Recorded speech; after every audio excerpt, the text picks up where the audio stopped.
So tell me about this fascinating project you're about to start this summer. So I built this station that has a bulky old black and white photocopier that is kind of hybrid with or connected to an overhead projector arm. So it's a system that projects and copies at the same time. And then I'm wearing this Magritte cloud suit, and I'm almost like a psychic in a way. And all around me there are two long table with boxes and a lot of collections. But the collections are different from, the permanent collections in the museum with the golden frames that we just spoke about. Those are collections of the ephemera, collections of, little pieces of fabrics and memories and cutouts and wind-up toys. And I'll speak in a second about Helsinki and how we're going to collect the objects, but there are many of them. And then when people come to me, I ask them to choose two objects from my collections and to give me one personal item.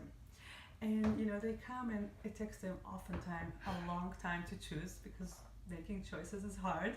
And then when they come to me, I act a little bit like a psychic, it's like, show me what you got, Fee. And when I put it on the glass bed and we see it all projected, so it's like, okay, let's take a close look at you.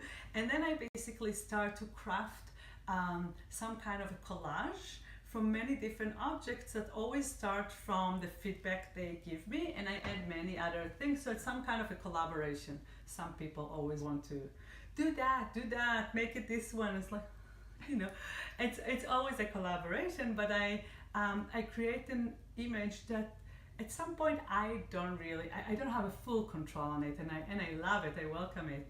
And then when I'm done, I usually ask, okay, show me your hands, are you ready? I'm asking my machine if she's ready for you.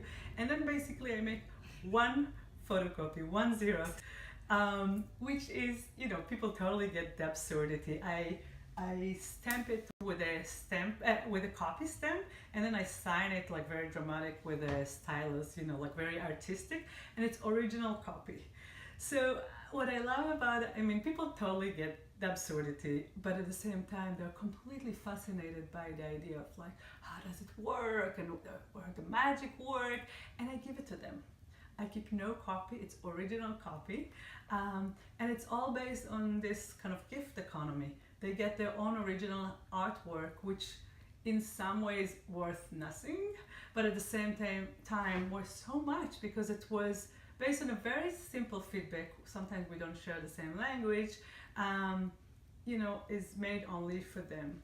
And what happened to me the first time I've done it, I've done it for hours and hours, 6 days, 9 hours a day, and also in Helsinki it's going to be like a 10 hours durational performance, and I'm very exhausted at some point, which is great in terms of images, but the lines were insane. And I realized that all I gave is basically the gift of looking at you, of make you seen. And yes, I do give the Xerox, and it's great, but I kind of became very interested in this idea of, almost like a psychic, but really giving you the idea of be fully seen, and the idea of costumed image, something which is, was done specially for you. In Helsinki, and that's very, it's another layer of representing communities in a way. Instead of bringing my own little objects from the studio, and those are collectible that I kind of collecting all those years, and sometimes make objects or cyanotype in this case out of them.